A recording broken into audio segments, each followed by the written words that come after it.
Saudações! Bem-vindo ao primeiro episódio da primeira temporada do Mentalcast.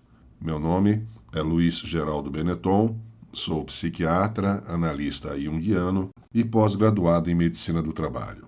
Esta primeira temporada vai tratar de temas ligados à organização do trabalho em relação à saúde e ao adoecimento psíquico neste ambiente de trabalho.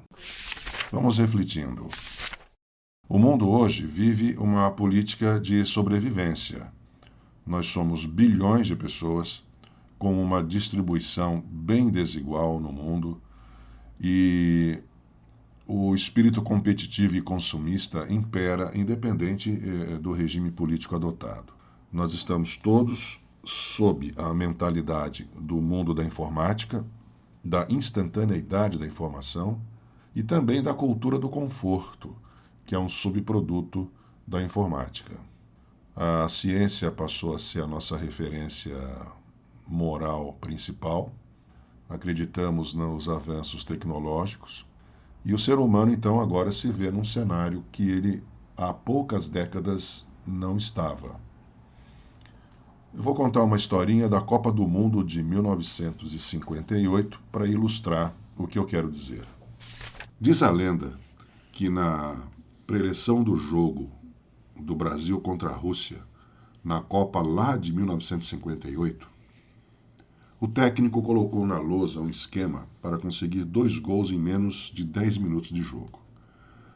Aí o genial Garrincha, com sua falsa ingenuidade, levanta a mão e pergunta: "Mas professor, os russos foram avisados que nós vamos fazer assim?" Avisaram os russos? Faltou avisar os russos. Isso se tornou um jargão, já em desuso, mas com muito significado atual. Avisar um ser humano para ele deixar acontecer essa revolução tecnológica que o envolveu e o dominou o seu pensamento em tão pouco tempo? A natureza humana se deixou transformar com essas mudanças profundas dos hábitos, valores e costumes? O que houve foi uma adaptação, mas a natureza humana não. É certo que o aumento da população, a complexidade urbana, as questões de alimentação e saúde se beneficiam do progresso. Tudo veio e vem vindo de acordo com a complexificação da vida social atual. São recursos disponíveis para suprir as necessidades básicas imediatas. E aí então começa a nossa discussão. De um lado, a necessidade inevitável do aparato tecnológico, que se supera em períodos cada vez mais curtos. E do outro lado, a morosidade natural do ser humano, em rearranjar-se emocionalmente para uma adaptação às exigências desse tempo atual, que é regido pela máquina, pela automação e pela informática, que são aspectos de uma mesma realidade. E vem uma pergunta agora, inevitável para quem quer pensar sobre o assunto organização do trabalho. Como preservar a essência da natureza humana com suas virtudes e defeitos naturais frente às propostas de modernização que urgem frente às crescentes necessidades? Bom, partimos de um princípio básico, alicerçado pela observação clínica. Toda a tentativa de transformar o organismo humano, na sua dimensão corpórea e emocional, em máquinas produtivas, redunda no adoecimento do ser humano. Estamos agora, então, diante do universo de como se pensa a organização do trabalho. Diz a história que a medicina do trabalho iniciou sua trajetória a partir da necessidade de interromper a mortalidade em altos índices que acometia a nossa massa trabalhadora nos inícios da Revolução Industrial. Foi preciso voltar os olhos para os adoecimentos, para a mortalidade que aquele tipo de trabalho causava. Ora, muito se fez desde então, justiça seja feita, há todo o progresso nesta área. Hoje, no entanto, a fumaça asfixiante das máquinas e o ar irrespirável das minas foi substituído por uma versão sutil, mas igualmente venenosa. Dada a evolução da comunicação e a farta utilização de maquinário, o ritmo do trabalho multiplicou por dezenas de vezes. Avisaram os russos? O ser humano passou então a ter seu rendimento automaticamente multiplicado também? A resposta se dá na observação do andamento de alguns índices: afastamentos, acidentes de trabalho, depressão, pânico, burnout, trabalho vazio, assédios físico, moral e existencial, aposentadoria precoce, e a lista vai longe. Pode-se argumentar que é o preço do progresso, mas você não defende mais esse argumento se você estiver na lista que eu acabei de falar. Não é o preço do progresso, é um desvio da mentalidade que rege a organização do trabalho, que gera, portanto, desvios patológicos sérios, que envolvem o ser, envolve a sua família e a sociedade. Vamos refletindo. Com o início da ciência na era moderna, surgiu uma mentalidade de considerar o universo como máquina e a natureza como um objeto a ser explorado de forma utilitária. Então, o que ocorreu foi a sedimentação de uma mentalidade pragmática exclusivamente utilitarista, na qual o ser humano ele tinha o papel de conseguir obter o máximo de rendimento pelo mínimo de custos. E aí, então, se estabeleceu uma corrida para a sobrevivência e para o atendimento das necessidades modernas. O tempo do trabalho, sob a ótica da produtividade, do rendimento, faz o tempo do ser humano tender a coincidir com o tempo da máquina e, atualmente, com o tempo do computador. Essa prevalência do tempo voltado a realizar tarefas continuamente, com as exigências de precisão e velocidades crescentes, leva a uma exaustão física e emocional do trabalhador, que passa então a ser um cumpridor de tarefas, um batedor de metas, tudo em nome da competitividade do mercado de trabalho. É certo que a informática veio facilitar enormemente a administração do mundo atual. Não é possível mais pensar qualquer coisa sem a informática. Mas ela trouxe uma mentalidade também que tudo pode ser feito mais rápido. É como se tivesse surgido outra indústria, a indústria da urgência. Tudo urge. Não se pode esperar. Fabricamos carros mais velozes, computadores mais rápidos, aviões ultrassônicos, fast food. Queremos atingir ou superar a velocidade da luz. Veja, da esteira rolante do Fordismo até hoje, o conceito de tempo sofreu uma mudança radical. Hoje é possível obter uma informação na hora que você quiser. A automação multiplicou N vezes a velocidade de produção. E a administração disso tudo teve que seguir esse ritmo. Aí então começou a despontar uma dissintonia. Algo começou a sair do tom. O ser humano não teve tempo suficiente para se adaptar ao ritmo que ele mesmo criou. Bom, na verdade, poucos criaram os sistemas informatizados de automação e troca de informações, mas todos que trabalham em empresas tiveram que se adaptar.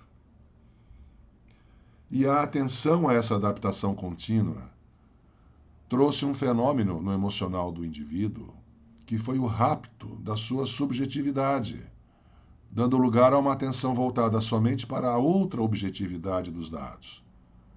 É o tempo do ser humano finalmente capitulando ao tempo da máquina. Algo aí desafinou feio.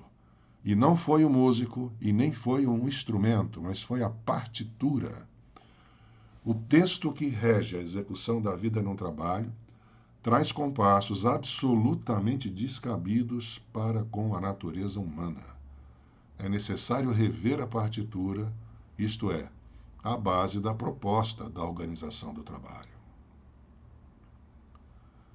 Nós estamos num ponto da curva histórica na qual o ser humano está sendo exposto e exigido a ultrapassar seus hábitos de pensar e agir. Talvez pelas circunstâncias do mundo atual, esse processo seja irreversível. Resta, então, refletirmos como esse novo desenho pode causar o mínimo de prejuízos à saúde do trabalhador. Vocês devem lembrar, e quem não viu deve ver, o filme Tempos Modernos, do Charles Chaplin. Esse filme é de 1936. E nesse filme existem várias sequências icônicas, e a que eu quero lembrar é a daquela sequência da esteira rolante, quando ele se propõe lá a ficar acertando as peças e aumenta a velocidade, e ele tem que aumentar a velocidade dele também em acertar as peças que estão passando em velocidades mais crescentes. Então, baseado nessa cena, nessa sequência, vamos refletir. Se a esteira rolante, uma invenção inevitável, trouxe reflexão sobre a desumanização do homem, fazendo assemelhar-se a um robô, o que pensar sobre a nova versão da esteira rolante? Agora trazendo não mais peças de automóvel, mas informações em ritmo alucinado?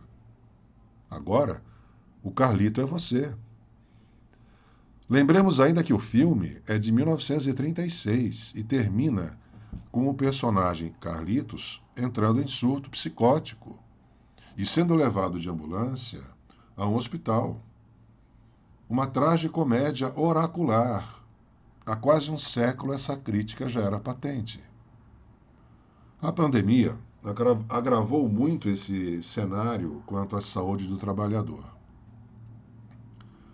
Vou abordar sobre a sobrecarga do trabalho e sobre o isolamento. Parte do nosso habitat humano foi confiscado, nossa casa virou escritório e sala de aula. Um festival de sons desencontrados tomou conta do ambiente, aumentou a violência doméstica, aumentou o número de divórcios, caiu a qualidade do ensino e caiu a qualidade do trabalho. É que a comunicação online é qualitativamente muito, mas muito inferior à comunicação presencial. Você já percebeu que não nos olhamos mais nos olhos quando diante das telas? A pandemia, com a sua quarentena, nos levou a um apego de sobrevivência aos recursos da comunicação virtual. O que já era preocupante, a redução dos encontros e conversas a breves trocas de informações, agravou por forças das circunstâncias. O virtual é só um rico recurso, mas é muito discutido se ele realmente pertence à natureza humana. Enfim, o convite a refletir sobre como resgatar a subjetividade do ser humano, que passa 80% do seu tempo útil sendo consumido por uma atenção somente extrovertida, voltada para a otimização da sua produtividade. Como podemos refletir para inverter a direção da flecha do ser humano humanizado que vem dando lugar ao pós-humano informatizado e virtualizado? Vejam a comparação. Em uma escola pública que fornece alimentação no café da manhã e no almoço aos alunos, há uma preocupação em balancear o alimento que é oferecido. Escola não é lugar de comer, dirão. Ora, sem comer não há estudo, não há atenção às aulas, enfim, não há o trabalho do estudante. Não estarão as empresas praticando uma involuntária omissão e não despertar ou oferecer oportunidades de uma dieta apropriada ao resgate da humanidade do homem? Omissão involuntária, porque essa consideração não está presente na mentalidade atual da organização do trabalho, ou quase não se vê iniciativas desse naipe. As empresas oferecem uma dieta de aperfeiçoamento tecnológico apenas. Um curso de línguas, um curso de tecnologia da informática e coisas assim. Não seria um papel complementar a implementação de uma cultura de valorizar o lado subjetivo da pessoa, valorizar a humanidade do ser humano e não só a sua competência profissional? E para finalizar, uma pergunta. Uma empresa que demonstre abertamente e proativamente o interesse no desenvolvimento pessoal, não só profissional, ganharia em qualidade geral desde um ambiente mais saudável, mais tranquilo, até a melhora da qualidade de seus produtos? Pense nisso. E você, que trabalha com gestão de pessoas e recursos humanos, e está interessado em refletir sobre o universo de trabalho pelo qual é responsável, e gostaria de entrar em contato comigo, seja bem-vindo. Envie sua mensagem pelo e-mail contato@mentalcast.com.br.